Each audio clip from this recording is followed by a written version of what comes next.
we'll go ahead and start this morning. Good morning, everybody. We appreciate you being on the Southeast Region Row Crops Initiative webinar. It's a monthly event that we do to try and get the word out on commodity information. We've always had some good speakers, and this morning's no exception. We're going to begin this morning with Dr. James Robinson, extension economist, and he's going to visit with us a little bit about cotton this morning. And we'll also want to thank our sponsors, as always, that bring this to you for free. And I think there's a slide that we can put up in a little bit. We're going to go ahead and go with John and get things started this morning. So John, take it away. All right. Thank you very much. Good morning to everybody. So I'm just going to visit briefly about the changes in the supply and demand picture for cotton. We had USDA's regular report come out in June, and just kind of to put that report in perspective, and maybe it'll be the same for what Dr. Welch will say about corn and sorghum. The USDA, when they're thinking about their new crop, they sort of show their hand in May. That's when they first come out with comprehensive supply and demand numbers for the U.S. and for the world for the projected crops. And so they do that in May. They sort of, whatever assumptions they're going to make about historical averages for yield and historical average for abandonment, they do that in May. And so everybody waits for it, and cotton was no exception. So they came out with kind of a tight picture was the thing last month. Well, then comes along the June report, and there's really nothing new. We're waiting on acreage numbers that USDA is collecting survey data right now, but that's not going to be reported till the end of June and won't show up until the July WASDE report. So really June is sort of just a continuation unless there's some drastic, compelling reason to change the numbers. I don't usually expect them to change much. And in fact, for the cotton side of things, they didn't change much. But what we saw was still a little bit of modest tightening from really on the demand side that translated to a bit of tightening in ending stocks. And I'm talking both the 20 crop and for the new crop, the 21 crop. We saw tightening on both accounts. For the old crop numbers, they tightened up exports, which has kind of been an ongoing trend because the pace of cotton exports has been pretty strong. And so they bumped up exports a little bit more, and that they didn't change production, but just more of it being used. That's less of it carrying over as ending stocks. And so the ending stocks number is now it's 303.1 million bales of carryover, which is pretty tight. That's just flat out is. That's historically tight, and it is a setup for continued tightness in the new crop numbers, which also they didn't change anything about acres. They're using the March 31 acres number until they get the updated one next or at the end of this month. They didn't change any assumption about abandonment. Now, if stop me right there, there have been some changes in terms of the new crop picture. It was dry, and then it rained for a month in between these reports. So surely the picture has changed. It's been too wet in places. Some plantings out in West Texas, I'm quite sure got prevented because of the wetness. A whole lot of plantings in the Delta, maybe in the Southeast, got prevented because of the wetness. But a lot of area in West Texas got planting moisture because of the wetness or cool, bad germination conditions. So it's a whole host of things, good and bad, resulted from the deluge of rain that we had in the last 3 or 4 weeks. How that's going to shake out, I don't blame USDA for not even attempting to change their abandonment number or their planted number because they just don't know. They don't have any data. They don't have any basis for changing it. So it didn't surprise me that they didn't do anything to the production side. And we'll just have to wait and see. And frankly, it'll take months to sort out. We'll have a planting number, but that'll still probably be subject to a little bit of change before it's all said and done. And then how the crop is doing, we're in a weather market. We're in a typical summer weather market with I'd say atypical uncertainty because of the way the weather's been unfolding. But back to what USDA did with those new crop numbers, they didn't change anything on the production side. They did again bump up new crop export targets. It was raised, so again a little bit more use, a little bit less on the bottom line, and also there was less carry in. So we're at 2.9 million bales of ending stocks for the new crop balance sheet, and that is tight. And what takes my breath away is, the crop could be smaller. We could have fewer acres planted. I bet we will have fewer acres planted.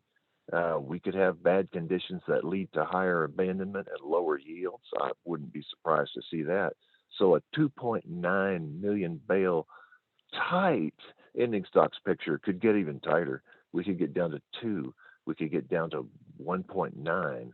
And if that starts to happen, if the speculators anticipate that's going to happen, even if the commercial merchant people who are worried about having inventory to sell to mills, there's going to be a lot of either panic buying or there's going to be a lot of fireworks, I expect. So here we are with futures in the mid December 21 cotton futures in the mid 80s. I think there's room for it to bust over 90 cents. I think there's room for it to run at $1 or go over $1, depending on, from this point forward, depending on how people perceive the size of the crop and how tight things might be and what the weather market situation might be. So, and I anticipate some upward volatility. If people have reliable amount of bales to sell, to harvest, if they're expecting to have a good quantity and good quality, I think the highest price opportunity will be between now and the fall. Like I say, I think we've got a chance for upper 80s, 90s, even over $1. Now, I wouldn't sit there and wait for $1 before I did anything. I'd probably be dollar cost averaging and selling some as we go. But I think that opportunity is there, and I'll leave it at that and hand it back to you.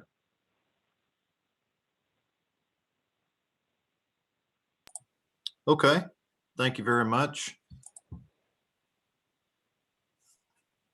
I don't see any questions out there. So I mentioned before that we have some sponsors that bring this to us every month. I want to make sure we say that the Cotton Board, Texas Sorghum, and Texas Corn Producers Board are the entities that do that, and we appreciate them and their continued support of this ongoing webinar. We're going to move on to Dr. Mark Welch, Extension Economist with Texas A&M AgriLife Extension, located out of College Station, Texas, and he's going to talk a little bit about some grain marketing. So, Dr. Welch, take it away, sir. All right, thank you, Matt, and I hope you can hear me okay. And we'll go ahead and get good, very good. And yes, I'm going to touch on several of the themes that Dr. Robinson just shared with us, especially about the unfolding supply and demand information from USDA. We saw much of that same activity in the grain markets with the June WASDE that just came out last week. But there were some very significant changes, just not in the new crop information. For instance, I'll slip over here to the right-hand side of this chart. You can see here are the updates on the June WASDE. And you look at that column for the net change May to June, there's a lot of zeros in that column. They made 0 changes to estimated production or use in the new crop marketing year. However, you can see that beginning stock number is down 150 million bushels. They went back to the old crop year, the one we're wrapping up that will be completed on August the 31st, raised ethanol, raised exports. Again, we're looking at record high export levels of corn and tightening that stocks to use ratio down to the tightest levels since the drought year of 2012. Actually, those numbers are just a touch tighter than 2012 when we saw all-time record high corn prices. So that was a significant adjustment in that June WASDE, even though they left the new crop numbers unchanged, other than the adjustment for some old crop numbers. The other change that was made on the WASDE that doesn't reflect, this is the U.S. balance sheet. If you look at the global supply of grain, again, new crop, hardly any changes at all, but they did tighten or lower the production estimate coming out of Brazil for their what would be old crop corn that will be harvested late this summer in counts in the 2020-2021 marketing year, not the new crop year that we're tracking here in the new WASDE. So tightened up global supplies in the old crop year, tightened up US supplies in the old crop year. So again, just recognizing that very tight fundamental situation we have in the grain markets. And this is kind of what's underlying much of the concern and the price strength that we're seeing across the grain markets, and why we're seeing some changes in some price responses.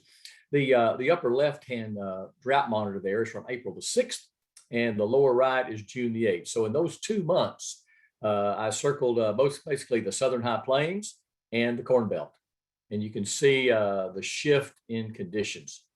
That is, we've improved the drought map from Texas to Kansas. That's better for wheat and sorghum crops. But if you look at what's happening for corn and soybeans, particularly in the northern parts of the Corn Belt, that situation has gotten worse. And that's creating, of course, quite a bit of concern and uneasiness about the production prospects for this year. And I think this particular chart here is absolutely stunning. What this shows is the rank by climate district of June precipitation historically. So by each of those crop districts or weather districts, how does this year's June so far, this goes through the 15th of June, how does June 2020 rank among the wettest or the driest years since they've been collecting this data? There are 129 years of data. There are a lot of 129s on that map, reaching from western Kansas all the way to central Illinois and then to the Canadian border, if you go all the way across Minnesota. We've been talking about how dry it's been in the Dakotas, and yes, it's been very, very dry, but historically speaking, it doesn't mean they haven't gotten any rain at all.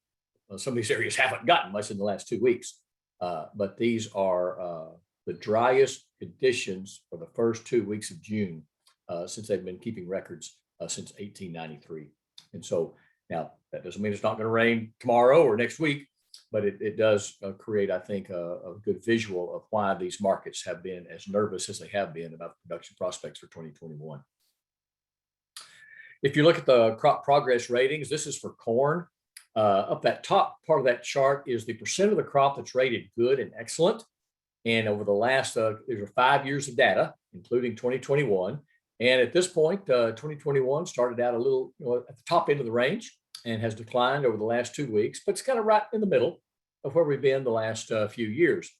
You can see as those crop condition ratings, as we move through the year, kind of where those good and excellent ratings end up is a pretty good indicator of our yield prospects and capabilities. If we stay about where we are right now with that percent of crop rated good and excellent, you might expect a yield in that 176, 177 area. That's what we've done the last several years when we've had ratings at that level. Drop those ratings down a little bit, the yield production drops down just a little bit. Drop down a little more, and we take another step lower.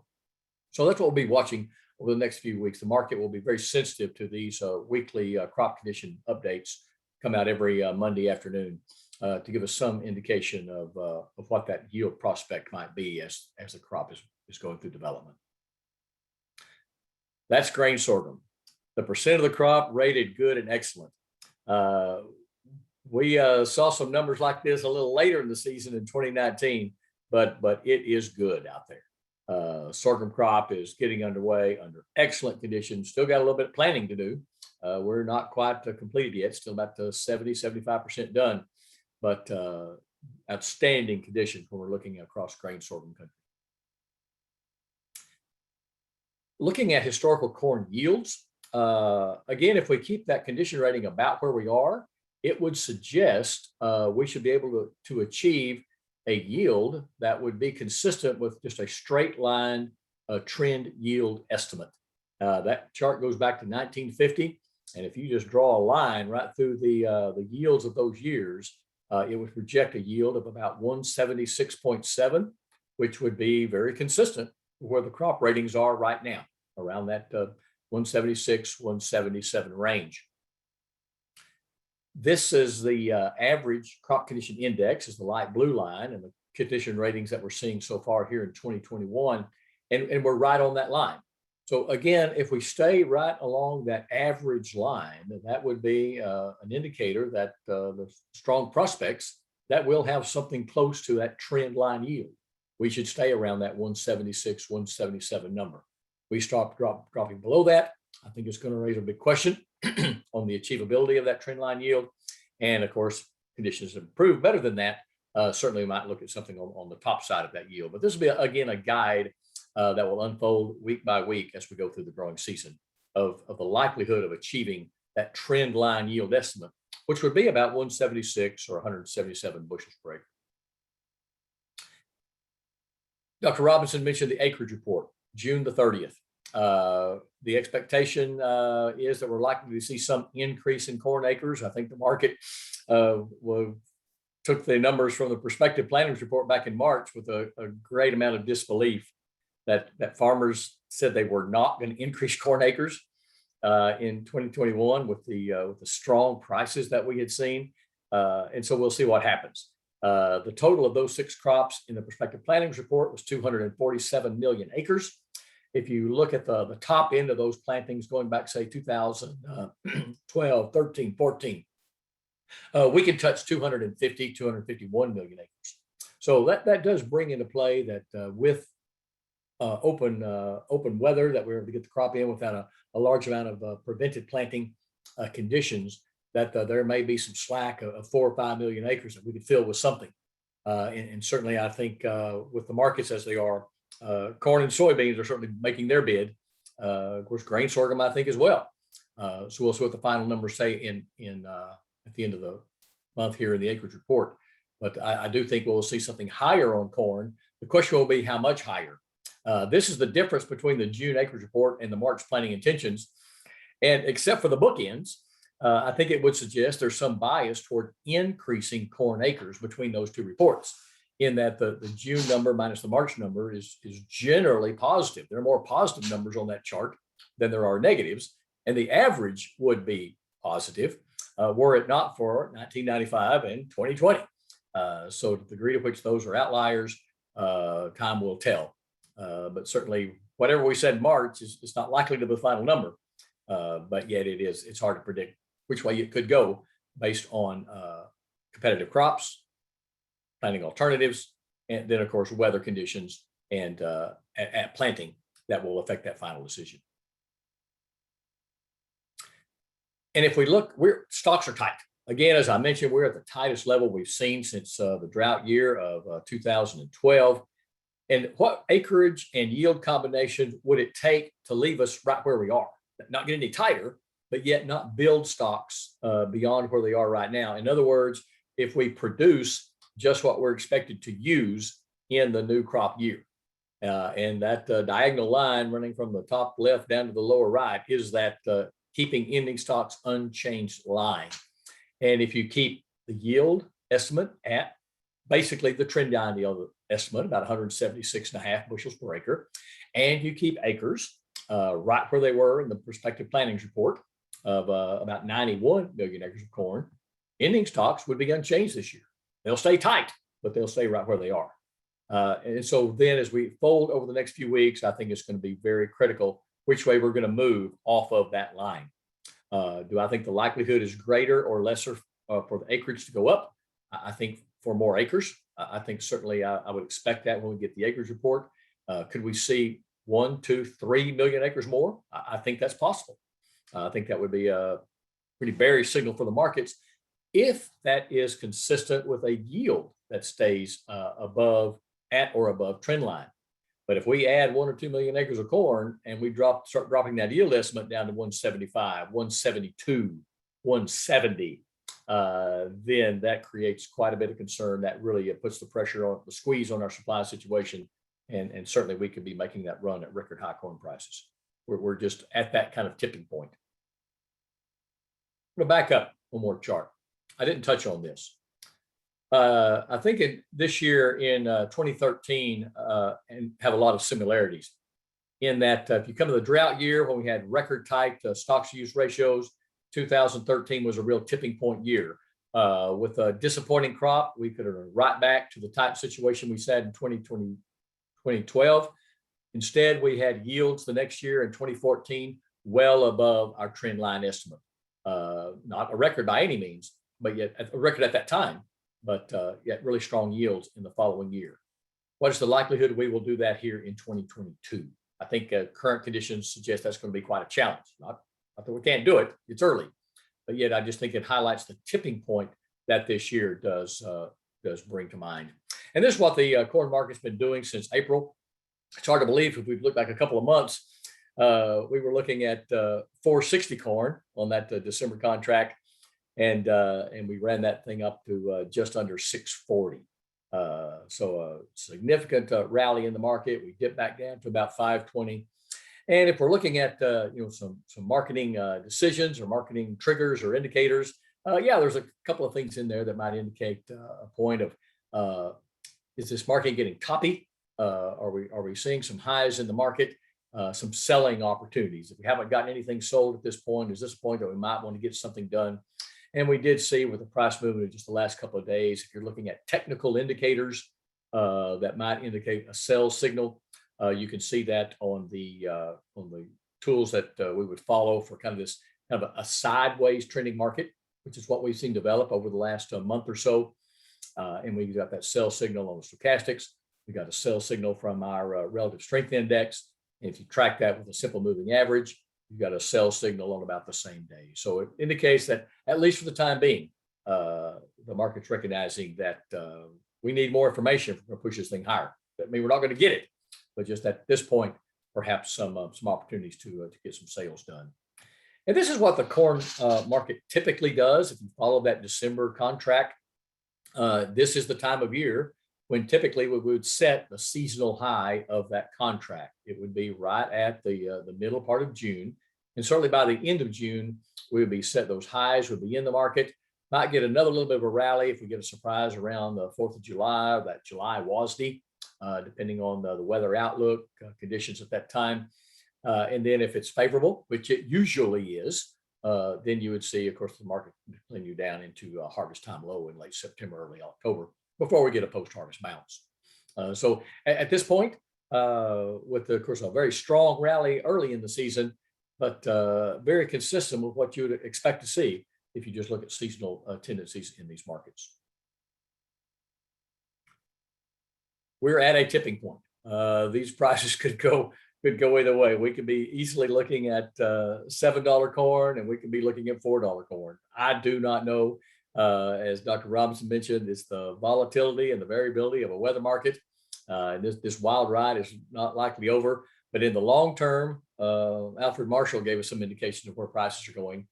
Ultimately, they will go back to the cost of production. These high prices will draw in more acres, draw in more incentives to increase production. And so there's always the challenge of being the low cost producer or high quality producer to maximize that the yield and quality coming off your farm. And then also the challenge of when you see a profitable price, do you have the tools and the skills and the relationships to lock that in, to take advantage of it? Not that we just watch the market go up, watch the market go down, and then end up doing what we always do. But can we, the challenge is, of course, then to control our cost, to take advantage of marketing opportunities, and also then to not only be efficient, but also maximize that yield and production on our farm. And if we can do that, we refer to that as the 5% rule. You can increase your yield 5%, cut your cost 5%, increase your marketing price 5% from what you normally do. I think that's a recipe for long-term profitability and sustainability when it comes to running the farm or ranch. That's what I brought to share with you today. Appreciate the opportunity to be here. And I will turn it back over to you, Matt. Thank you very much. I'm still kind of reeling about the 129 years it's been, how dry it is in the Midwest. Wow. That was shocking. Yeah, definitely. So it kind of explains why these markets have been as nervous as they have. So we'll see what unfolds. Yeah, we are truly experiencing history this year for sure. It is unbelievable. And that information is available publicly. There is a website called the Iowa Weather Mesonet. And you can go and create those kind of charts. If anybody was interested in those, want me to kind of show them the links and the path to get to those kind of things, it's a fascinating database, and I'll be glad to share that. Okay, very good. If you don't mind putting that link in the chat for us, Mark, that would be good. Yeah, but I can find that. Sure. Yeah, if you can find that while we're getting ready. Our Wayne's getting ready. Good morning to you, Wayne. We appreciate you being here this morning. Wayne is the executive director for Texas Sorghum, and he's going to visit with us a little bit this morning. So, Wayne, if you're ready and you want to share your screen, please do so. Morning, Matt. Good morning. Yeah, let me get over here to where I can.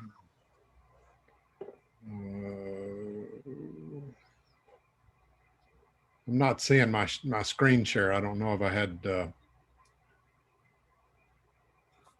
Let's see.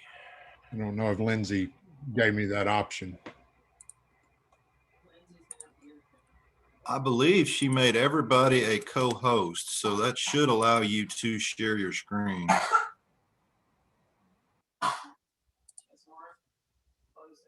Yes, she made you a co-host.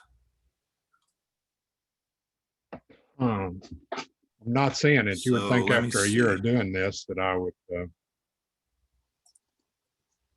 Not in the bottom where it says share screen. Should be a bar there at the bottom. It just popped up. Yeah, it just popped up. So how funny.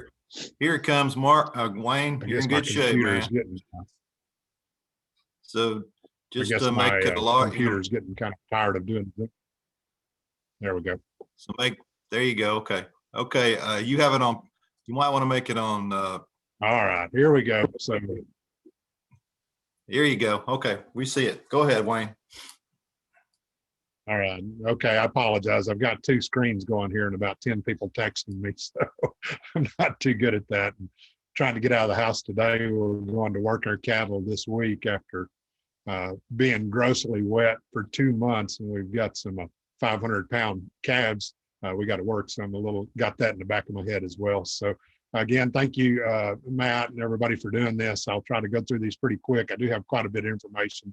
Again, I always start with this picture of my granddad right in the middle of the 1930s in the drought. And I always say things will get better. It always does. Very fortunate to have these photos and still have this piece of land in our family that we farm today. I'm just going to go through these marketing points of interest. This food security, of course, this is food security. Us is a freezer is just jam-packed full of food that sits in there for a year or two, and then we clean it out and we throw it all away. Food security means something very different to China. That's their point of focus right now, is how do we get secure? With the trade wars that went over the last year and a half, China ran down their stocks.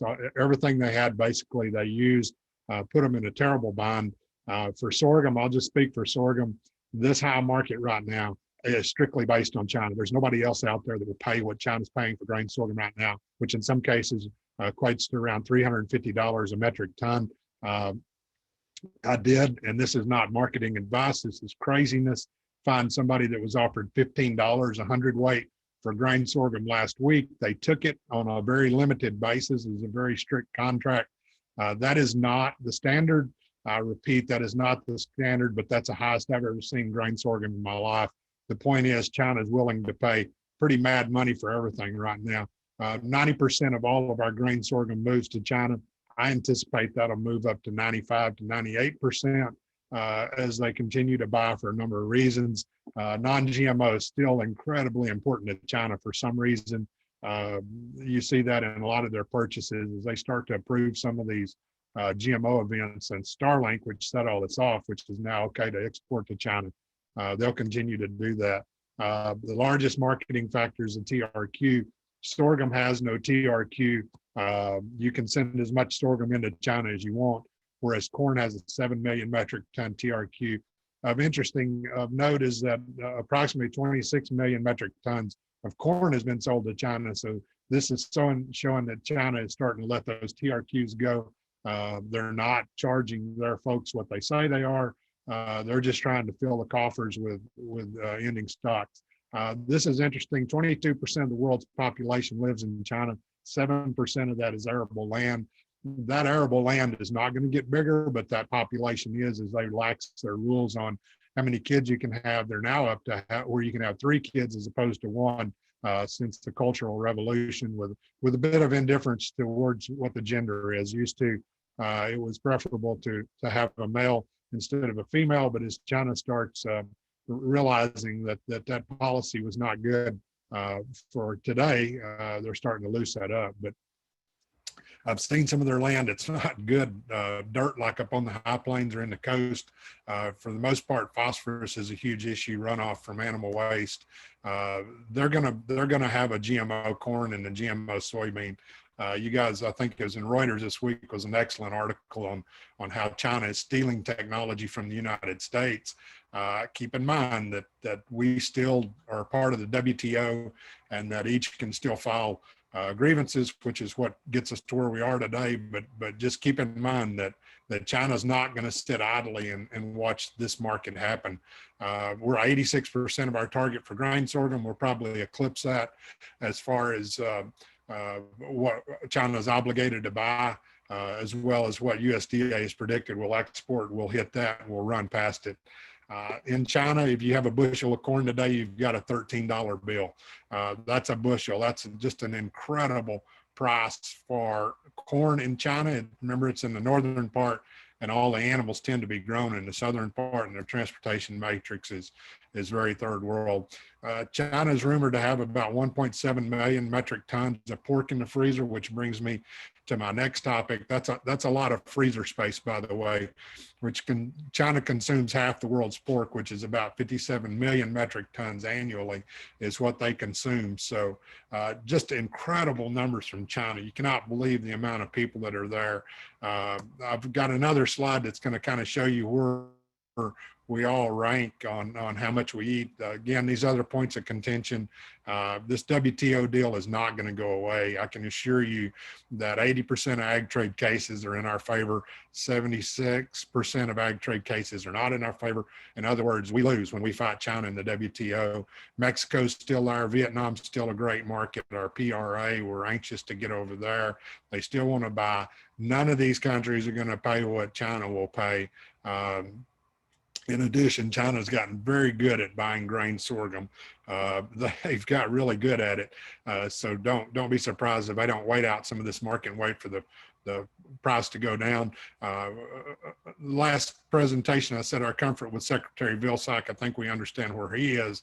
Now all eyes focus on Catherine Tai. She speaks Mandarin fluently, and she seems to have a real penchant for getting trade right with China. So everybody in the ag world's pretty excited about Catherine Tai. Our director of policy, Patrick Wade, wrote an excellent article on what she's talking about. Of great concern is that she's willing to give up trade deals for meeting some of these global warming issues, but she seems to be a pretty good card player. Subsequently, who's hired as the ATR? You guys remember that used to be Greg Dowd, our friend from Kansas. How did these realign with rural America? I can assure you that sustainability is back. It's going to be a part of your farm as some of these payments start to focus on sustainability rather than on production. And rumor is that this administration could double a lot of those CSP funds that are so important to us, but not near as important as those Title I funds. So keep in mind that this word sustainability is back, and it's going to be a big part. Lastly, on marketing points of interest is Representative Michael Cloud. Boy, he's really showed up at the dance. He's becoming a good friend of agriculture. We had a meeting with him last week in Lubbock. We have a meeting with him in 2 weeks. He's very interested in the transportation matrix down there. Biggest deal is he listens and he talks to us. So here is China today. You guys kind of wonder where all the prices are. The index on the side there. This is corn, soy, milk, cotton, wheat, hogs. By the way, on the high plains, the demand rationing is going on with corn, so they're starting to feed all wheat in the feedlots. That's a huge deal up there, as the basis still remains incredibly high for corn and sorghum. But this focuses on China. You guys see the hog price down there. It's tanked. They've gone from making about $300 a head to losing $100 a head. So what they're seeing now in China is a lot of pigs that are 400-pound pigs coming in and a lot of 100 pigs pound coming in as people start to liquidate from those herds. This is the big deal right here. This is in grams. So basically 453 grams equals 1 pound. On the left here of your screen are the highest consuming meat countries. This is a day. So basically, if you're in Hong Kong, you're obligated to eat a 1 pound ribeye every day, followed by Australia. USA trims off down there at 315. You guys can see all those, some surprises in there, some unsurprises. All of these are pretty much first world countries, with the United States surprisingly number 3. So if you guys haven't eaten a pound of meat or roughly, go out and treat yourself, send the bill to Mark Welch. He'll be happy to pick it up to get those numbers up. But over here to the right is what's interesting is China doesn't even show up on the list until number 66. And this is based on about 172 countries. You'll notice that they're close to Cuba, 79 in their consumption of meat. So the upward potential for China, and as their economy grows, I think they grew at 8.5%. The Q1 of this year is that China needs a lot of meat, and their freezer is not quite as full as that first one I show in the picture. Again, this is a pretty sobering number. So just keep in mind, China is still a third world country. It's growing. The middle class is starting to burgeon quite a bit.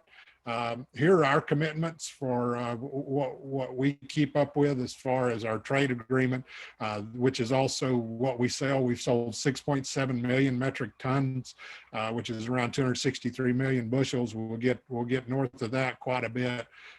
We've also had 1.6 million metric tons in commitments for the 21-22 year, which is just huge. That's roughly about 20% of or 25% of what we produced in some years. So that usually doesn't happen. Pretty exciting about that. We think the market's going to be there for another 12 to 18 months. But again, China has gotten really smart at all of this. Keep in mind the baijiu here. Oops, sorry about that. It's the most consumed alcohol in the world. It's just a part of China's DNA. It provides aroma necessary. Sorghum does, similar to what agave is tequila. If you don't have sorghum, you don't have baijiu. And as China's economy grows, so does baijiu. They at the first of the year, they say how many celebrations they're going to have a year, and that's how much baijiu gets released on the market. With that economy growing and coming out similar to what the U.S. is, you'll see that baijiu number start to creep up. So incredibly important is roughly 85% of all the grain sorghum is going through Texas to get to China. Those are my remarks. This is where I'm headed right now. This is one of our pastures that we're grazing off after we cut a pretty record wheat crop on it. You can see the rain on the horizon back there. We go from feast to famine really quick down in Fisher County. So there's my number. That's my cell number. Call me if you have any questions or comments. I love to talk cattle, sorghum, you name it. I love to talk about it. I'll be on the road today. I'm headed down to Texas A&M for a quick meeting, and then I'll be able to visit or contact me there with my email. So Matt, greatly appreciate what you guys do and this opportunity. Again, thanks for the opportunity, and for now things look pretty decent. Thank you, Wayne. That was tremendous information. I mean, and who knew Hong Kong was the biggest meat eater in the world? So that slide itself was worth tuning in this morning. Good information, everyone. We want to thank again our sponsors, the Cotton Board, Texas Sorghum, Texas Corn Producers, and really fantastic current information that we're pushing out, and hopefully folks are getting some benefit out of it. So if there's not any questions from anybody, we'll sign off and see you next month at the same time and same place. Thanks, everybody. Thank you, Matt. You bet. Take care. You too. Bye-bye. Good job, everyone. Good information.